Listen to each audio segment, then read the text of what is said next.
Hey guys, thank you guys so much for coming to check out our new series, Not Quite 7 Minute News. I'm Stubbs121, and we're flipping the script a little bit here. We are going to be delving into a little bit of kind of controversy that's going on right now with Blizzard. And in our Not Quite 7 Minute News, we take more of a localized subject and we kind of expand on it, just kind of delve a little bit more inside of it. Where on 7 Minute News, we usually do a bunch of different topics and we talk, kind of get the gist of it, kind of get the meat and that sort of thing. But this is, we're going to expand on it a whole lot more. So this is Not Quite 7 Minute News. So we're going to go a little bit longer with all this stuff going on. And it's pretty serious. I mean, we've done a number of episodes on Blizzard from not so many good things. But if you guys don't know, there was just a lawsuit that was brought out very recently, and as well too as a walkout that was done on the 28th of July. Now, like so many videos, they've actually delved into this whole topic. They've kind of given their thoughts, they've kind of given their ideas, their response to this, and certainly here as well too. We're going to break it down. We're going to kind of go over kind of the overall stuff, what happened, the lawsuit, and then kind of the response after that. So I guess let's break it down. Let's kind of begin here, and we'll take it from there. Now, it's been a couple days since this has happened, because the first bit of the lawsuit was it was delivered to Blizzard on the 26th of July with the walkout stage 2 days after, due to a response from an individual who we'll talk about in just a little bit. But we've kind of let the dust settle. We've kind of let things kind of even itself out. Hopefully responses from both sides, changes have been done, and there was something brand new that actually had just come out today, actually, so we're going to delve into that a little bit later as well too. But yeah, let's talk about this here. So July 28th, Activision Blizzard employees gathered at Blizzard under the California sun as they staged a walkout here. Walkout, basically, it means that they signed a petition. I think it was over 2,600 people actually signed this petition to just, as the term means, walk out. They were no longer going to be present on site for, I think it was 4 hours long, to kind of voice their opinion, to voice their response due to the lawsuit that was kind of put on Blizzard's plate, and the response from Blizzard. And that's what the walkout was. It was a response from Blizzard due to the lawsuit. So with that being said, though, the walkout was conducted to bring more attention to the poor quality of life many felt while working there. Now, like I said, it was 4 hours of walkout. They carried signs, they posed for pictures, and with specific individuals set to speak to journalists for any questions, comments, concerns, things like that. The walkout was broadly supported by many other in the gaming industry, with about 1K employees over at Ubisoft who actually supported this by signing a statement of solidarity. Now, this is huge, because you can see a lot of the gaming industry kind of showing support behind everything that's going on. Now, it's interesting to note is actually Ubisoft actually went through something very, very similar, and they are in the middle of allegations right now. They're in the middle of an investigation themselves. So it's interesting to see that on one hand they're showing the support, but on the other hand they have all of these allegations themselves that are still actually going on due to sexual misconduct at Ubisoft as well too.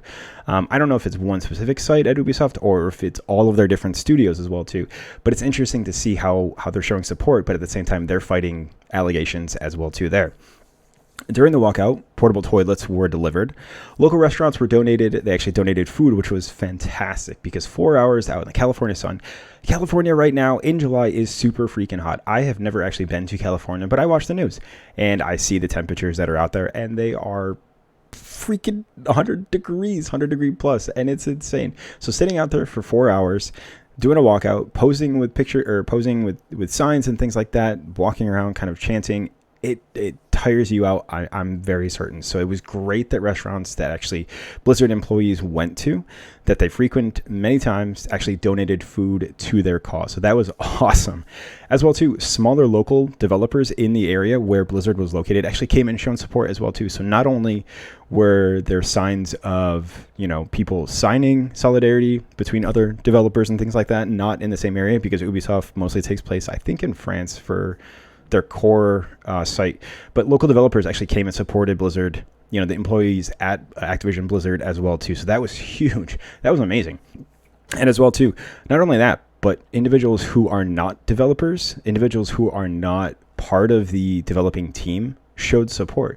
I mean, the source that we're quoting this from is actually the janitors actually there had come and assisted with putting things up and taking things down as well too.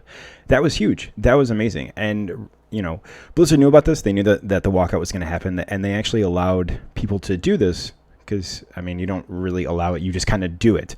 But they actually, they pretty much just said, yep, we're okay with you doing this. We're not going to have any repercussions for this as well, too, because they're going through these allegations. If you have repercussions due to a walkout, it makes it 10 times worse. And they maintained pay during that whole thing. So, you're kind of either damned if you do or you're damned if you don't. So they were like, yep, you guys do your stuff. We get it, and kind of let them go about that sort of thing. Now, the lawsuit itself, it was filed by the California Department of Fair Employment and Housing, which you can view the entire lawsuit down below. I'll have the link to that as well, too.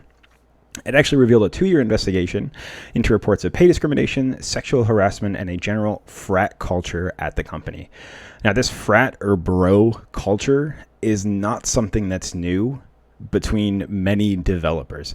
Like I said, Ubisoft is going through this right now. Riot went through it, who makes Valorant and League of Legends, which I'm a big fan of. Back in 2018, I'm pretty sure, of a bro or a frat culture as well, too. And it's amazing to see how this is coming to light. All these developers that we trust, that we rely on for these great games and things like that, is not what we imagine. It's amazing to see all these people that are coming forward and saying, this is not right, this is not cool that this is going on. And people are commending them. People are proud of them. People are showing significant support for this. And it should be said. It certainly should be. There is in no way any viable position for someone to be comfortable with whatever was going on. It shouldn't be. You should have complete and open transparency to everything that goes on, with the quality of life of your workers and any other ways that they feel that they're being discriminated against or sexual harassment against, or, just viewed in a negative tone. It shouldn't be. You should have open transparency through everything. Now, this frat culture, it's something that's been going on for, like they said, 2 years. That's how long this investigation was going on. And we'll kind of delve into more about what this frat or this bro culture was. Now, this new response comes on the back of many reports over the year, multiple reports from Blizzard showing a poor quality of life, just numerous reports of bad things going on over at Blizzard. We talked about Bobby Kotick, the CEO of Blizzard, who received a massive payout after the laying off of over 800 employees. That's huge. Now the sexual harassment cases that are going on as well too. It's insane to see how they are responding to so many things that it just appears that they're not actually fixing, that they're not taking the time to actually go about and change these things. Bobby Kotick, like I said, Blizzard's CEO, who has responded saying that the response to these and so many allegations as being tone deaf. His response basically saying that we made a mistake. We did not listen to the people that should have been listened to when this was going on, and we are sorry for that. But the thing is that they are responding after they had seen the lawsuit and deemed the lawsuit as being false and not correct.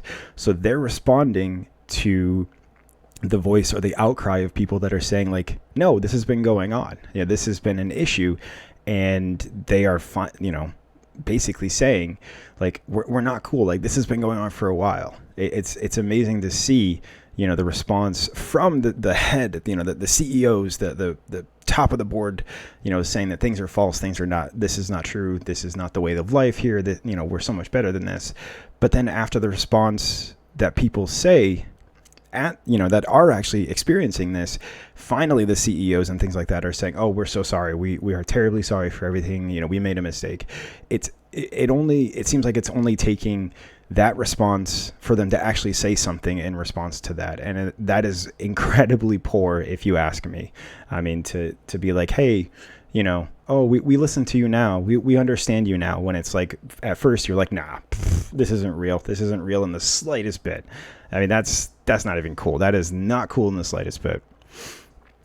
It's great to see though too, because these voices, these people that are saying, hey, this is wrong, are coming to light so much more. And we'll delve into a number of quotes that people had said, about their responses, about what they experienced later on. But Blizzard's core values, which they actually immortalized and had them laid in stone outside of the campus, is showing it's not all happy and strong as many thought it were. They actually took their core values, put them in stone, and put them right into the opening gate of Blizzard right when you walk in, so you know that this is a place that is trustworthy, that this is a place that you can be valued, that you can be appreciated. But those stones don't mean anything now, it seems like. And those words don't mean anything as well either. And it appears that it's far worse. A former Blizzard employee told IGN, "We had the illusion that every voice matters. We had the illusion of the values. They were good values, but they were very much used by some people. Those values is being used." So it's not looking good, and it's not looking great in any response by Blizzard. All right, let's get into the lawsuit. Let's talk about that here as well, too. All right, so the lawsuit. Employees were actually surprised. They were actually surprised that this lawsuit had arrived. And some of them were very surprised, and some of them were not surprised that it had actually arrived. This lawsuit, like I had mentioned, was conducted over 2 years with employees interviewed for hours as the department had built its case. Immediately after it dropped, Blizzard leadership touted the report as being distorted and false descriptions of Blizzard past. Like I said, they had viewed it as being incorrect. They had viewed it as being distorted. They had viewed it as this isn't real at all. But it wasn't until the response from those people that actually were experiencing those did they finally come back and say, "We are sorry. We apologize for everything." And it's so interesting to see how their responses after people had voiced their concerns, trying to make up for what had happened. I mean, it goes on deaf ears, I believe. Another report had come through is that it hurt to see it all written out. One woman employee who had told IGN, "A lot of us have known about these instances, whether because we had experienced them or we knew people who had. A lot of times the women within the company would start to band together at certain moments to protect each other." If you have to band together to protect yourself from employees, what the hell? Come on, really? It blows my mind that has to actually happen. If you have to form groups of individuals to protect yourself or to not let something like this happen, it is so far wrong. I don't even know how to describe it. That is incredibly, incredibly wrong. Another report too, WoW makes money, so the people at the top of the WoW are untouchable, which means they get away with a lot of shit. Also, if you were there a long time, which most of the WoW team leadership was, you were in the family and pretty much untouchable, which is the breeding ground for behavior like this.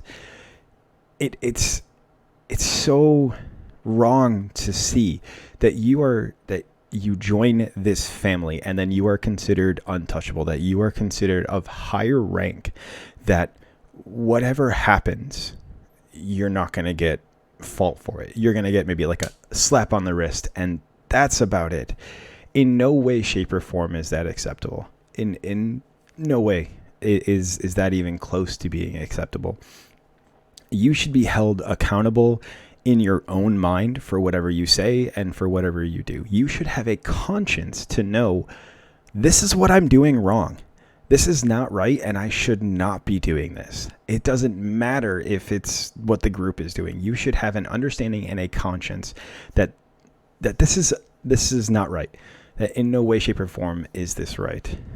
But it gets worse. It gets a lot worse. Let's talk about the Cosby Suite. Oh, guys, when I was reading this report, this whole report, it blew my mind more than I can honestly imagine. Now, I'm going to butcher this guy's name, and I do apologize, but the Cosby Suite was led by Alex Afasabi, who was actually fired in 2020 for engaging in blatant sexual harassment with little to no repercussions. Despite apparent investigations, he still held a leadership role at Blizzard, and when asked, a Blizzard spokesperson said, "We have investigated and we took what we believed to be the appropriate disciplinary action." He is no longer with the company, as I stated, and he hasn't been for more than a year. Now, he actually received a slap on the wrist for his behavior around women from the Blizzard president, J. Allen Brack, which was quoted in the report as well, too. It's interesting because we're going to get into that very shortly, but Brack has decided to step down as of today, if I'm reading it correctly. But he actually decided to step down today. I got to just read a little bit more real quick because I had made my entire script, but this had come out today, so that's going to change a few more things as well too. All right, so reading a report currently, and this was put out just 15 minutes ago from when this video is done. But this individual, Brack, this is what was said to the Blizzard community. To all members of the Blizzard community, we want to let you know that an important leadership change at Blizzard Entertainment. Starting today, J. Allen Brack will be stepping down as the leader of the studio, and Jen O'Neill and Micah Arba will co-lead Blizzard moving forward. Now, it talks a little bit more about who each person is as well too. Going on, both leaders are deeply committed to all of our employees, to the work ahead to ensure Blizzard is the safest, most welcoming workplace possible for women and people of any gender, ethnicity, sexual orientation, or background, to upholding and reinforcing our values, and to rebuilding your trust. With their many years of industry and experience and deep commitment to integrity and inexclusivity, Jen and Mike will lead Blizzard with care, compassion, and dedication to excellence. To keep moving forward, in the report, Brack was only one of 2 people explicitly named in California's lawsuit, which accused the now former head of Blizzard of failing to deal with internal reports of sexual harassment and sexism, including allegations that former World of Warcraft director Alex Afasabi, like I had said, would try to put his arms around and kiss female coworkers at community events. Now, this is insane. I mean, for that to actually happen is huge, and I think it's certainly appropriate. I certainly think so. You know, this guy, like I had said, Brack, who already had a pretty disastrous PR report after the whole Hong Kong scenario, which I'm pretty sure it's boggling my mind right now, guys. But with that whole thing, I mean, this guy has not been in the greatest he hasn't been really in the greatest seat right now, and this kind of cascaded ever so after that. Now let's dive a little bit more into what the Cosby Suite was. Now the report states that the hotel room described as a hot spot for networking during BlizzCon, where they were gathering hot chicks for the cause. Holy cow. That's the point of the Cosby Suite. It just blows my mind that this actually happened. Many women avoided drinking events on campus or even dodged them because of the way they were being treated, and the lack of respect women had received was insane. Where women were subjugated to inappropriate touching in the chest area and elsewhere, sometimes at the holiday party, sometimes not. Blizzard has since enacted a 2-drink maximum at company events. But is that a band-aid on an already huge problem? It feels like it to me. Like, you should already know that you don't do this. You should already know that this is not accepted in any shape or form. It doesn't matter how many drinks you've had. You should know that this is not accepted. And to basically say, we're only going to allow you guys to have 2 drinks at a time, that, again, you're just covering up what's an already huge problem that has already happened in the past, and that's not allowed in the slightest bit. I mean, this is a huge problem in of itself. I mean, like, drinking events, they're a great socializing, they're a great networking, but you should have an understanding that you're there to meet people and to talk with people and to discuss events that are going on in your company, not to get absolutely, I'm going to say the word, absolutely shit-faced and have that happen. Personally, I would not want to see my boss. I would not want to see my colleagues. I would not want to see anybody in a significant position see me in that position and have those views upon me if I had done something like that. And that just is insane that stuff like that would happen. I can't imagine it. Now, getting away from the Cosby Suite, this is something that I don't. Oh my gosh, this just blows my mind that this would actually happen. But continuing with the report, men would walk into the breastfeeding rooms as it didn't have locks, which makes no sense in my opinion. Why don't you have locks that you're breastfeeding? Unless, multiple women had to go in at a time, and that's the reason why they didn't.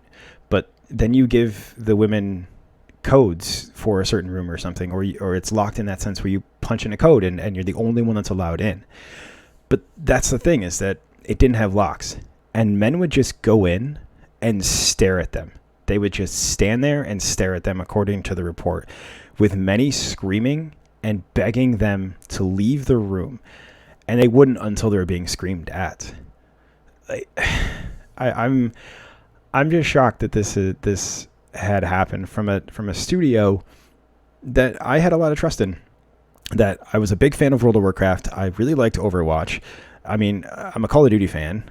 Granted, that is kind of a separate side of it. But why? Like, guys, why?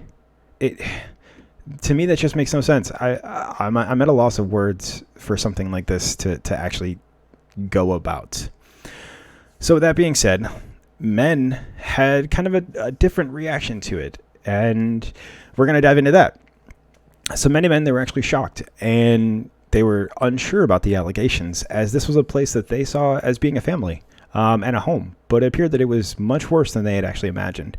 And that's the thing, too, is as a man, you because this doesn't happen to you. And so you don't see this. And even if you weren't part of that frat boy culture or that Cosby Suite or whatever, and you just did your own thing, and you had a couple good friends or things like that, but it never happened to you, so you didn't see it.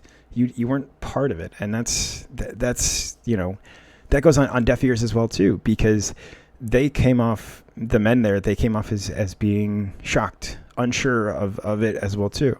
Now, an individual, Chris Metzen, an early Blizzard employee who worked on many of its most important games, wrote in a statement, "I'm left feeling the same shock, disgust, and anger that many of you are, and having trouble reconciling the place I knew, loved, and worked in for so long with the hard reality that it has been presented over the past few days. It's like staring at two totally different worlds, but it's not.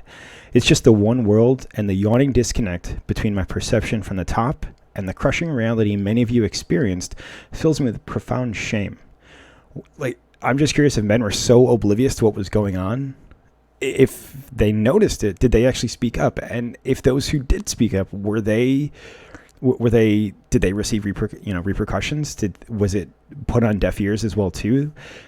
Did anything happen if they had said something, or if they were like, hey, like, this is wrong, like, this needs to be changed? I'm curious if that was something that was actually brought up.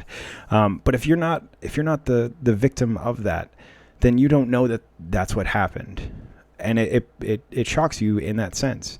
But this happened, and it happened for many years, and for many men, they were shocked by it. They were unsure of exactly what was going on.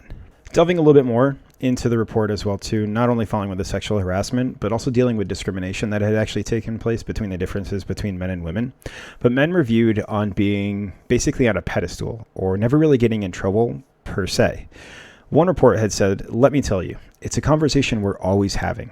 I feel like because a lot of men are very protected, I don't mean they're protected by the company, but they just don't see it, like I had said. It's very sad, but it was something I expected. This is all a surprise to them because they just don't know." And like I had said, if you're not the victim of it, you just don't know. Many women described how they were being evaluated differently as compared to men, which was, again, further corroborated in the report. Talking about how they would have to fix problems in overtime that were being left behind by male workers, or being dinged on their evaluation for not getting along with verbally abusive bosses.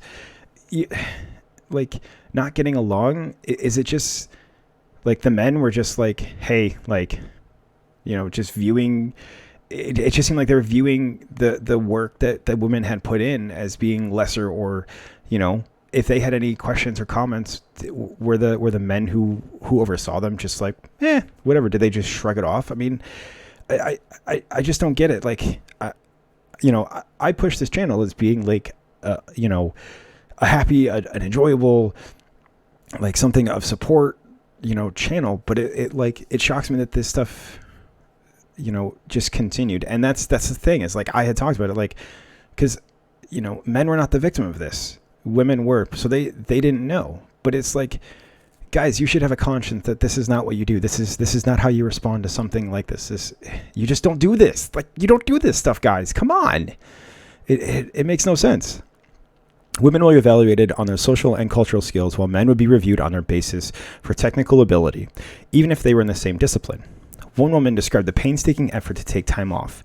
This was insane, and I read this report. I think I read it a couple times because I had to know that it was real.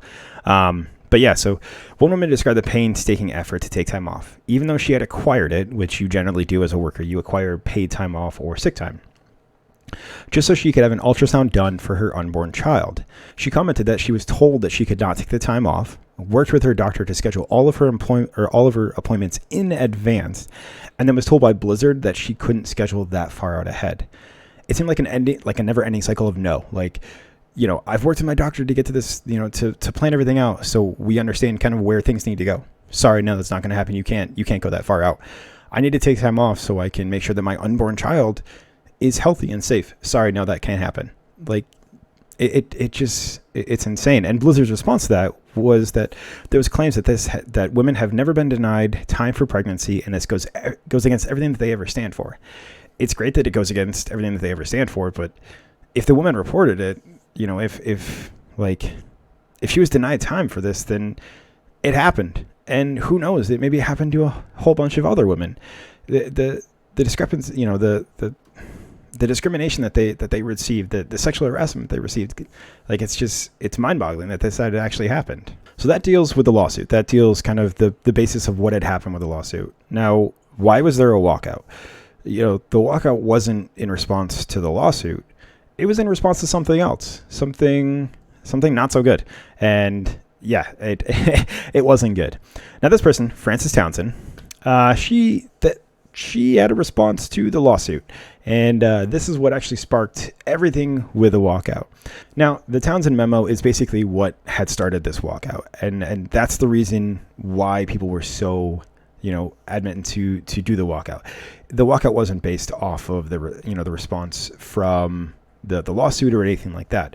But Frances Townsend, so she actually serves as the executive sponsor of the Activision Blizzard King Employee Women's Network. Keep that in mind. That struck the biggest nerve with people. Her response, boggled people's mind. In the memo, she called the lawsuit meritless and irresponsible, and reiterated the position that it presented factually incorrect, old, and out-of-context stories. This sparked a huge response from so many who felt that this claim about the lawsuit as being false, especially coming from the head of the Women's Network department. Men and women from both sides were caught off guard completely that someone who actually was the head, who the person that you would talk to for the Employee Women's Network, had come out saying that all of this was wrong. This never happened. Nope. Not in the slightest bit. That is what had sparked the walkout. That is what had sparked everything going forward. It was because of this memo, employee actually began to stir. A report had come through. That's when employees really began to feel like the narrative was not being headed in a direction that was reflective of our beliefs and the demands for the changes that we want to see, they said. So in an act of solidarity with the victims, as well as to create this call to action, a walkout was formed. Once the logistics were all confirmed, that's when we publicized the rest of the company. Because of this memo, an open letter was signed on the 26th by over 2,600 employees, basically saying, this is what's going to happen. We're going to do a walkout on the 28th. Doesn't matter what you say, this is what's going to happen. Now, with that being said, it all came together in such a short period of time, but it was organized so efficiently and was a result of countless hours of labor, a Blizzard source had said. I would say that it started with common discontent with the way, not just with the lawsuit, but with the way that the leadership responded to it, and what we saw in the response was not reflective of the feelings of our employees. And when we came together to discuss this, we realized that this community and the content spread so much farther than maybe we'd initially anticipated. This then had culminated to the walkout that occurred on the 28th, which by most measures was a complete success, with the actions garnering international attention as well as support from the gaming industry as a whole. The response was huge. That was fantastic. I mean, people were so upset that this individual who actually heads the Women's Employee Network basically said that everything was wrong about it, that the lawsuit was wrong, that there was nothing ever conducted. The response from so many people saying that we need to take this action into our own hands because we are not happy with the response from anyone, who runs any of the head industries for Blizzard.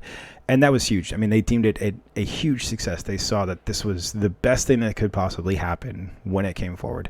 And that was great. The walkout itself, an email had confirmed by Now, the walkout itself, an email confirmed by IGN confirmed that employees involved in the walkout, like I had said, would receive paid time off and there would be no repercussions for attending. Again, you've already got so much stuff on your plate and you want to say, no, you're not going to be able to do that. You're already in the hot seat. You're already in some pretty bad water right now. If you add that on, it just gets so much worse. So Blizzard was like, we're going to do this. We're going to let them do what they need to do so we don't take on more heat. And that part, I mean, you have to do it because you're just going to get so much worse and it's going to get even worse beyond that. Internally, leadership appears to be shifting its stance, and in the wake of Kotick backtracking from the original statement, change is undeniable at this point. Like I had said earlier, Jay Brack just stepped down. That report came out like 20 minutes ago saying that he was going to step down from the head of Blizzard. You know, someone who was actually cited in the lawsuit specifically with another person as well, to Alex Afasabi, if I pronounce that correctly. But he was cited specifically as being this individual, and change is coming. Change is on its way. It's moving. You know, it's moving forward in this sense. The downside, though, is that there's no signs of unionization at this time, you know, inside of Blizzard. They are actually employing the efforts of Wilmer Hale, a law firm that had previously used by Amazon to prevent unionization. It appears only that time will tell about how serious Activision Blizzard is willing to engage with their workers to produce meaningful change. How much change is going to occur? It's already starting, which is great, but there needs to be a lot more change. There needs to be a lot more, there needs to be a lot more conscious understanding that what you're doing is wrong. You need to know that I can't do this, or what you're seeing is wrong, and you need to speak up. And if you're afraid that the comments that you speak to your manager, your supervisor about are not going to go anywhere, then you need to go above, or you need to keep going above. Like, if you notice something wrong, say something. If you notice something that's inappropriate or not right, say something. That's the biggest thing. And this should have been done a long time ago. It's coming, it's being revealed that all these companies, all these studios that we have so much trust in to deliver amazing and fantastic games and provide us with the joy and the excitement that we have on a daily basis when we play these games is not what we thought it was, was to be. For the longest time, gaming was viewed as viewed as a guy's thing.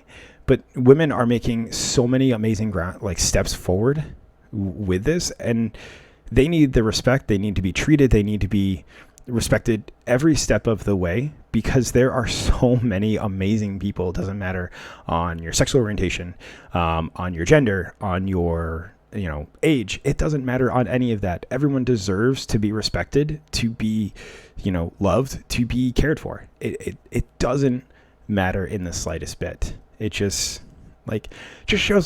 show people some love. Come on, people. Seriously, I don't freaking get it. It makes no sense to me. It makes absolutely no sense. And I don't know. I'm at a loss of words for that to be said, guys. But that kind of wraps up everything that we had talked about. We had talked about the lawsuit. We had talked about the allegations. We had talked about the walkout, the response from the walkout as well, too. And, what the hope is going forward with this. What are your thoughts? Are you guys glad to see that this is coming through, that, that people are voicing their concern or are, saying, hey, this is wrong. You should be. In my comment, you should be glad that this is happening. Are you glad to see change? Are you concerned about change, especially where Diablo 4 is supposedly coming out? Overwatch 2 is coming out for Blizzard. This is going to delay everything. And last time I checked, they had stopped all production, anything new when it came to World of Warcraft, as this was come to light. They had stopped pretty much everything. And in my opinion, that's great. Will I continue to play WoW? I don't know. I really don't. Because even though if I decide not to play WoW, and and more and more people decide that, hey, we're not going to play WoW, it affects a lot of the people that are working there, because I'm deciding not to do something. Hardworking people that need to make a living, just because of the actions of few, everyone else has to get burned by it, and that's not fair. That's not fair in the slightest bit. I'll probably take a little time away from it. I'm not going to deny that. But who knows? I'm not 100% sure. But that's kind of my response as to this whole thing as we kind of break down every little bit of the lawsuit here. But let me know your thoughts. Let me know your comments, concerns, what you're nervous, looking forward to, unsure about. Let me know in the comments below, because I'd certainly love to discuss this with you guys a little bit more. And if you guys do want to discuss this more, let me know. We could totally set up a podcast. We could totally set up a conversation. We can totally set up whatever you guys want where we can discuss this even more and what you guys look forward to or hope for in the upcoming future with Blizzard. But with that being said, guys, thank you guys so much for being a part of Not Quite 7-Minute News, because we are well over 7 minutes, I have to say. So thank you guys so much for this. It really means the world to me that you guys, came to listen, came to kind of get my viewpoints on this whole thing. But thank you guys so much for everything. I hope you guys have an amazing and absolutely fantastic day, whatever it is that you guys are doing. Just be nice to people. Come on. Seriously, it's not that hard. Come on. Just be nice to people. Seriously. Show some love. Show some respect. Show some care for one another. That's all I have to say. But like I always say, don't forget to be awesome and don't forget to love, because hell, we could always use it. And it remains true, guys. It remains so true. I've been Stubbs121. I certainly appreciate everything you guys do. I hope you guys are amazing. I hope you guys are staying well. And I'll be sure to catch you guys on the next episode. We'll see you guys then. Bye, guys.